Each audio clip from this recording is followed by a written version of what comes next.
8 horas da manhã, hoje é terça-feira, dia 6 de abril de 2021. Vou começar o Jornal da Bandeirantes Gente com um tema que nós temos discutido há muito tempo aqui no programa.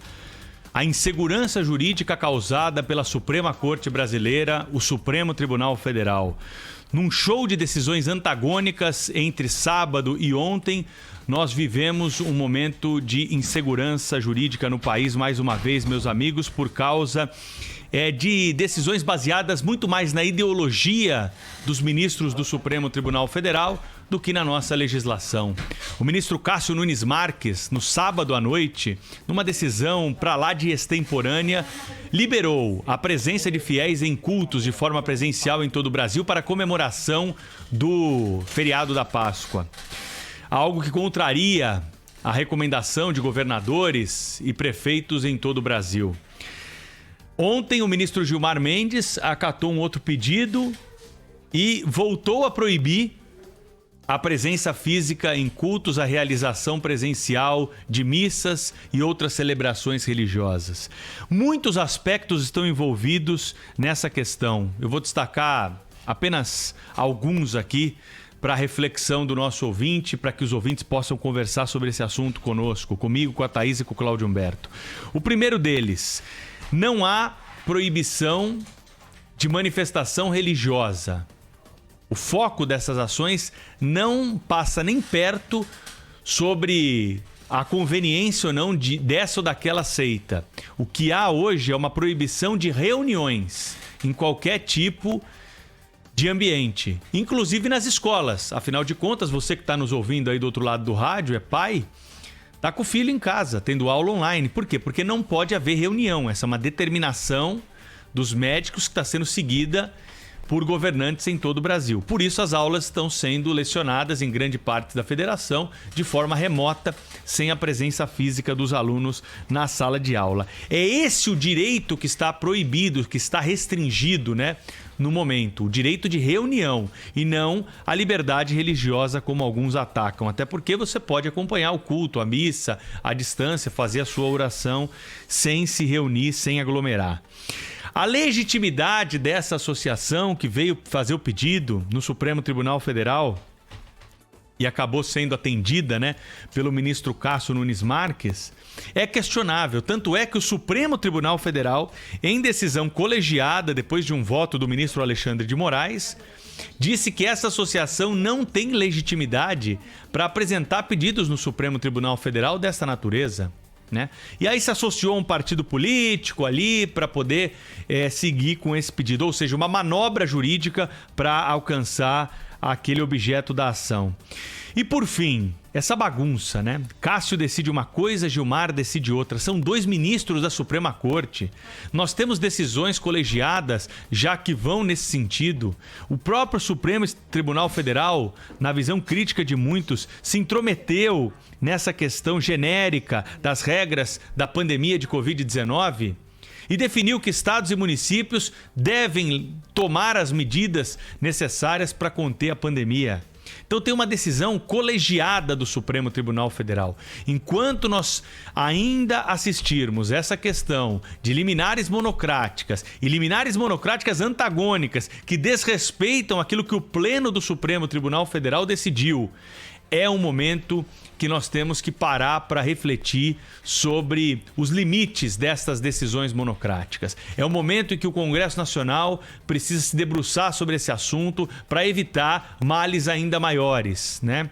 Porque é óbvio, em qualquer lugar do mundo, quando você tem dois ministros do mesmo grau jurisdicional, um toma uma medida para um lado, o outro toma uma medida para o outro lado, você gera uma insegurança jurídica. Essa é a palavra do dia para mim aqui na abertura do Jornal da Rádio Bandeirantes, do Bandeirantes Gente.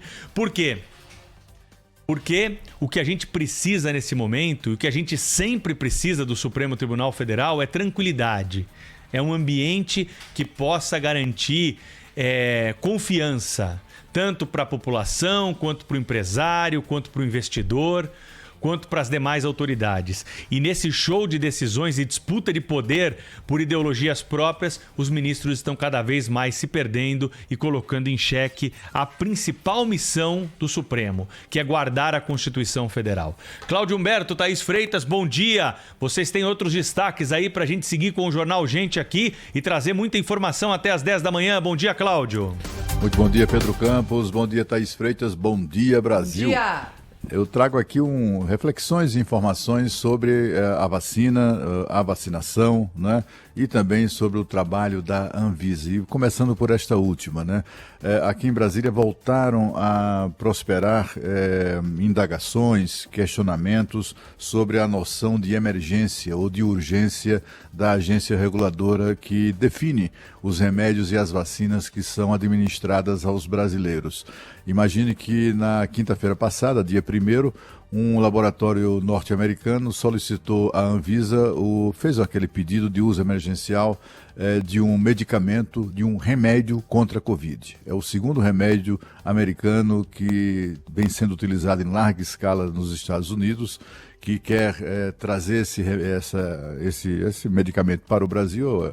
É o segundo laboratório que faz isso, e a Anvisa fica ali fazendo, digamos assim, exercitando a sua noção muito, muito peculiar de emergência. Imagine que a lei e até a própria resolução da Anvisa que disciplina esses pedidos de uso de medicamentos aqui no Brasil prevê que para a sua liberação, no caso de Covid, basta que aquele medicamento já tenha sido aprovado por uma agência reguladora como a Anvisa em uma dúzia de países, inclusive os Estados Unidos, que tem a melhor, a mais eficiente e a mais respeitada agência reguladora de medicamentos, que é o FDA, lá dos Estados Unidos. Esse medicamento já foi aprovado pelo FDA. A outra exigência é que os estudos clínicos tenham sido publicados em revistas científicas. Também há isso, abundantemente, inclusive.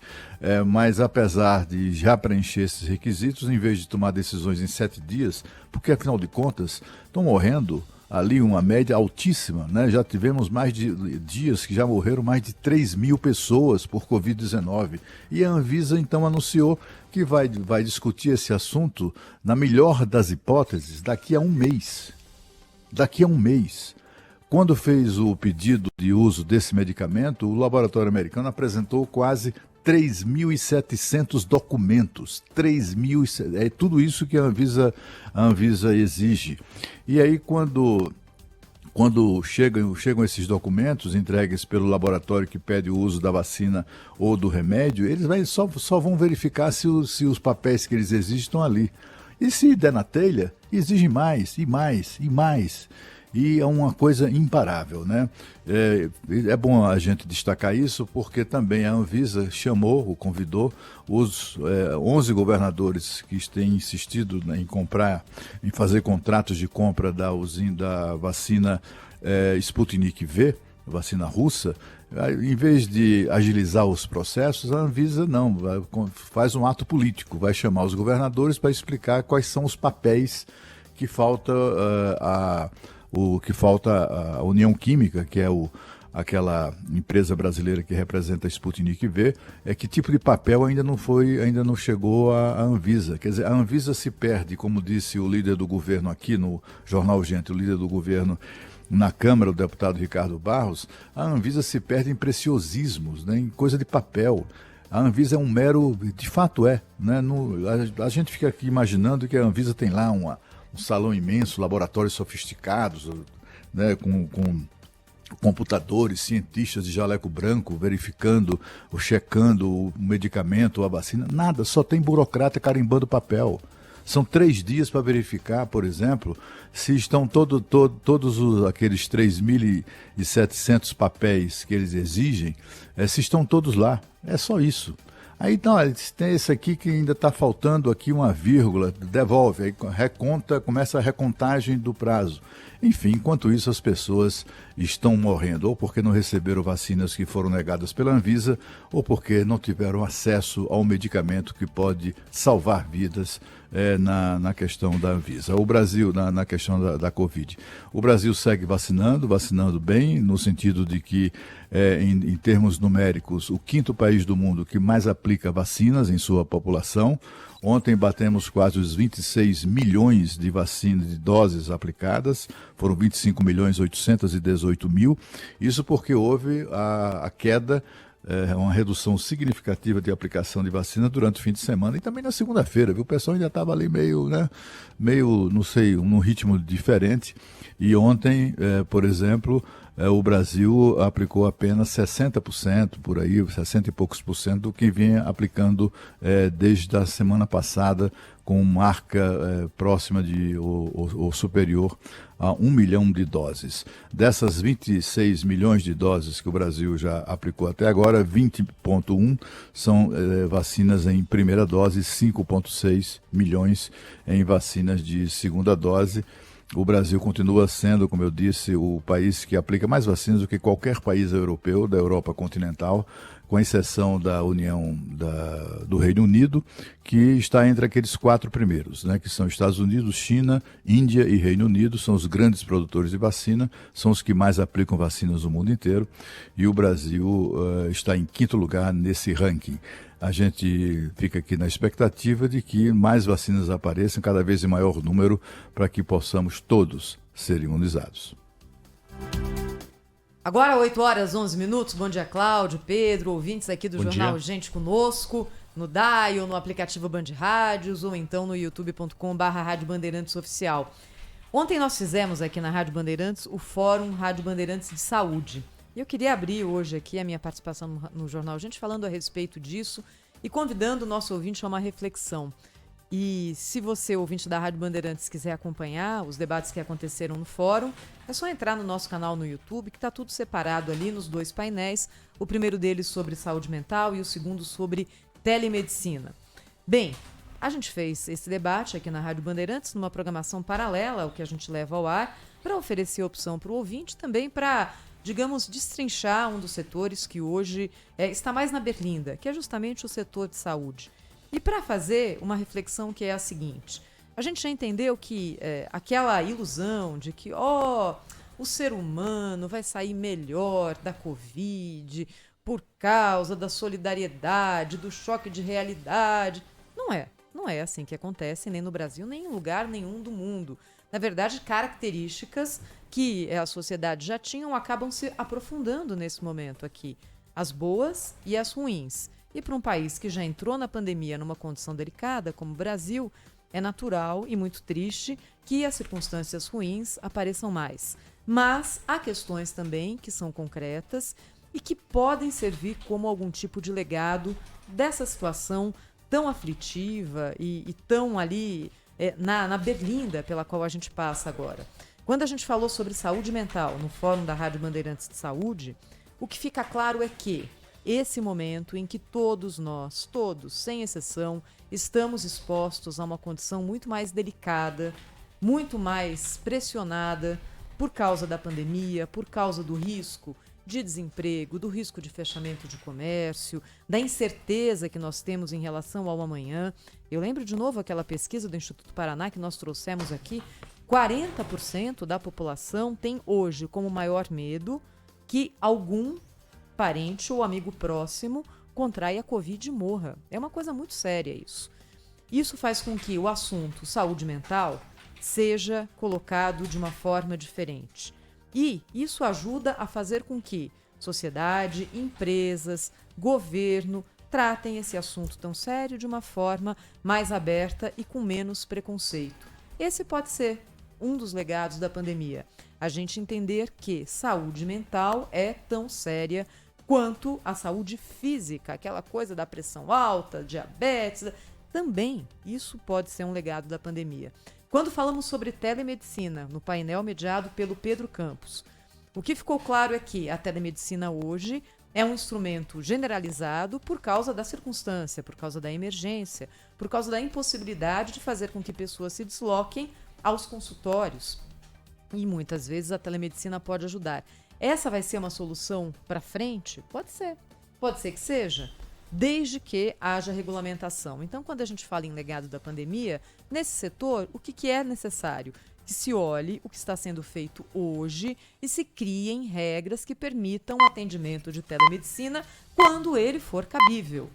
Hoje, essa autorização existe de forma emergencial, como tantas outras coisas hoje, como o auxílio emergencial que começa a ser pago hoje, como a decisão emergencial de se proibir reuniões para evitar a disseminação do vírus. Também isso aconteceu com a telemedicina. A telemedicina pode vir para ficar? Pode. Ela pode ser um instrumento que melhore a condição de atendimento em várias circunstâncias? Pode. Ela serve para tudo? Não. Então é hora da gente debater também de que forma a gente vai trazer o legado dessa experiência aqui tão diferente pela qual a gente passa para os próximos anos. O que é que vai ficar, não é?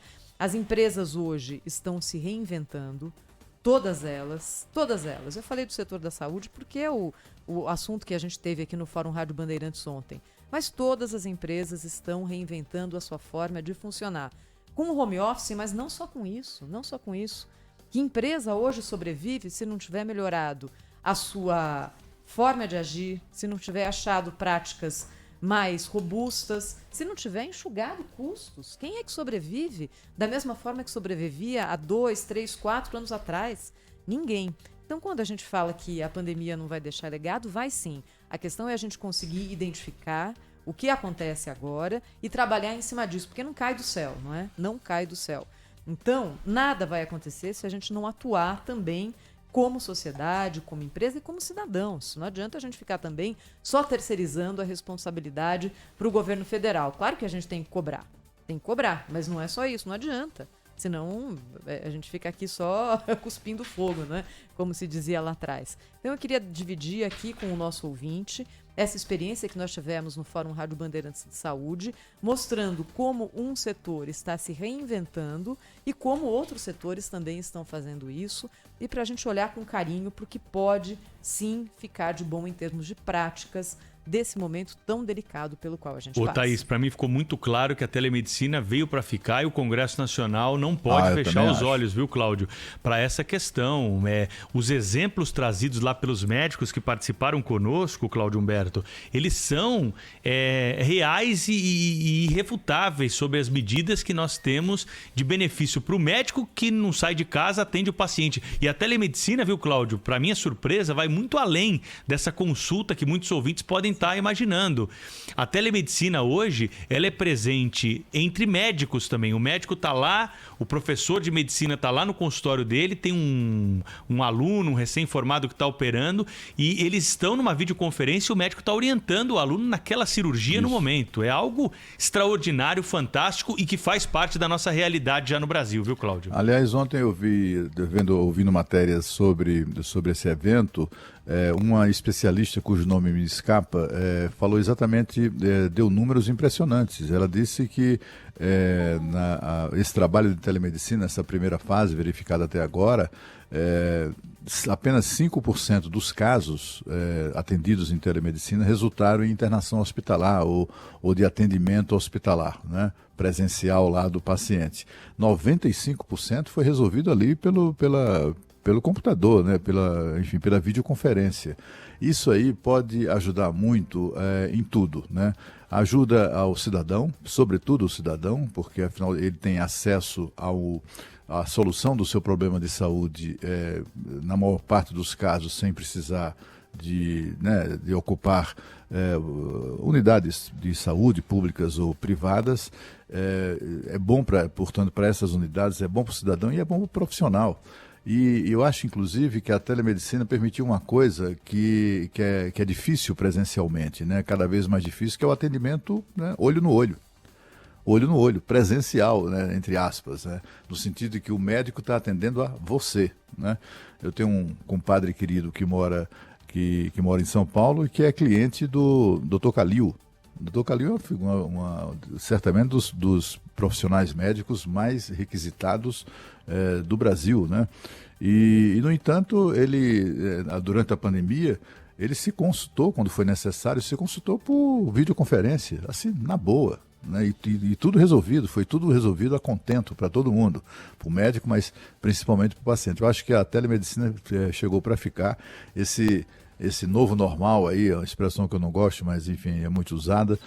Esse novo normal vai incluir mesmo será o triunfo da telemedicina, não tenho dúvida disso. Tem um ouvinte aqui, Cláudio, dizendo o seguinte: telemedicina é para quem tem plano de saúde, a maioria da população usa SUS. Sim, a maioria da população usa SUS. Agora, por que o SUS não pode adotar práticas gerenciais que dão certo na iniciativa privada numa escala muito maior?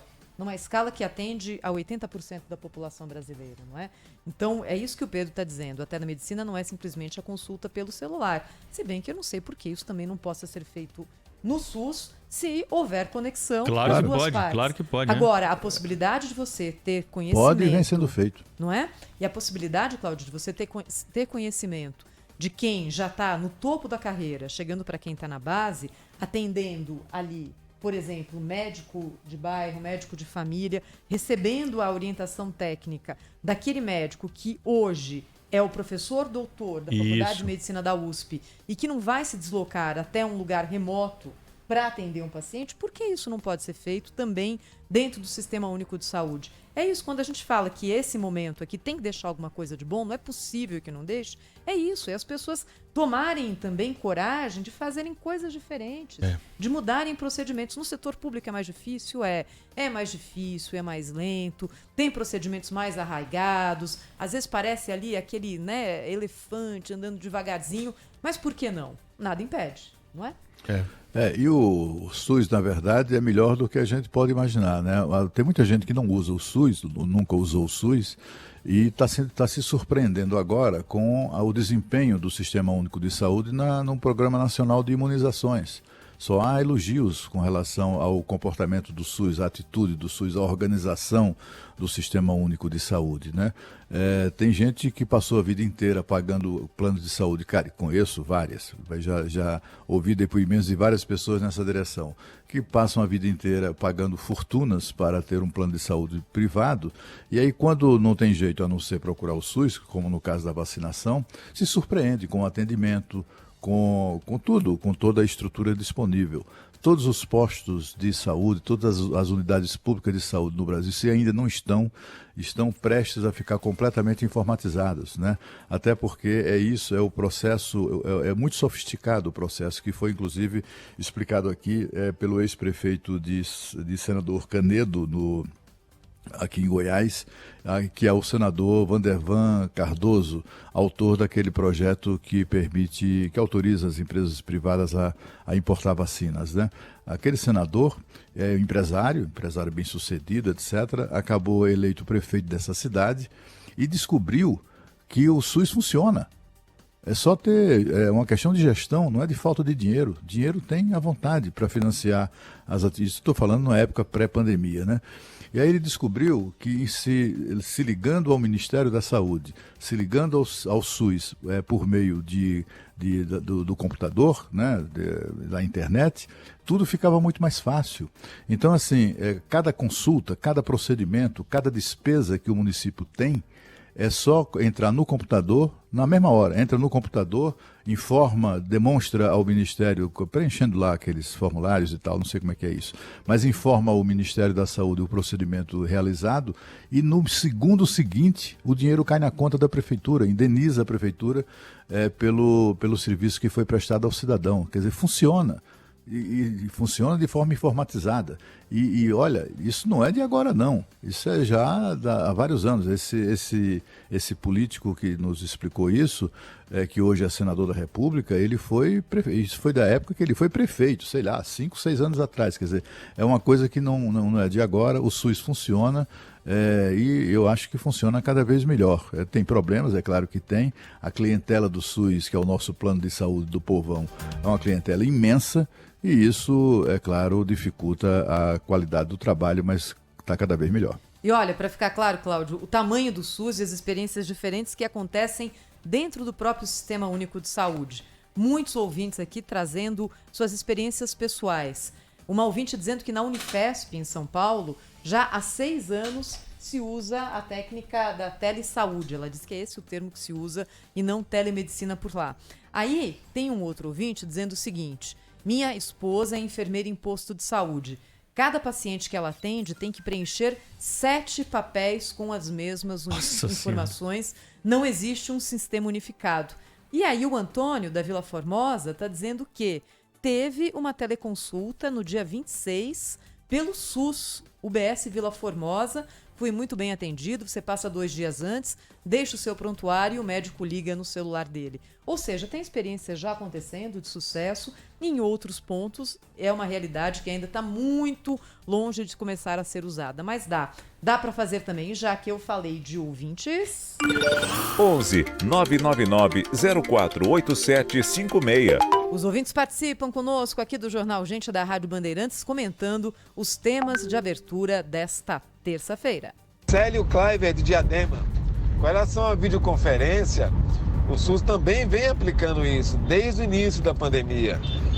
Fica a impressão que o SUS não funciona, não dá certo, tudo que dá certo na iniciativa privada não dá certo no SUS. Dá certo sim. É porque só divulgam o que não presta do SUS. A parte boa, que a esmagadora maioria, não é divulgada. Um bom trabalho e bom programa. Bom dia, Rádio Bandeirantes. Luciano, médico de São Paulo. Acabei de lhe sintonizar na rádio e vi vocês discutindo sobre telemedicina. Tem muita gente falando que quando vier o 5G, vai ter muito médico que já vai conseguir operar até de maneira remota com o 5G. Usando de um outro lado do mundo para o outro lado do mundo por teleconferência de maneira remota, com joystick e tudo mais. Falam que essa é a evolução da medicina, depois que chegar o 5G. Bom dia, André de Santos. Ô Pedro, você tá abismado com esse negócio do Supremo? Mas essa insegurança já vem faz tempo, desde o tempo lá do Lula. Que caça o Lula, solta o Lula, prende o Lula, solta o Lula. Isso não é mais novidade pra ninguém. Supremo virou política. Bom dia, meu nome é Vicente de Genópolis. Claudio Humberto, estou escutando um comentário seu sobre a Anvisa. Uma pergunta: qual seria o interesse da Anvisa em segurar essa aprovação? Você tem alguma noção, alguma coisa? Só para saber qual é o interesse desse órgão de Estado. Bom dia a todos, é Márcio da Praia Grande. Eu quero lembrar aos senhores que o Senado acabou de aprovar a nomeação desse ministro do STF, o Cássio. Né? Vamos chamar também a responsabilidade de quem é responsável por colocar na mais alta corte alguém que tem essas decisões, no mínimo, estapafúrdias. Foco em você. Rede Bandeirantes.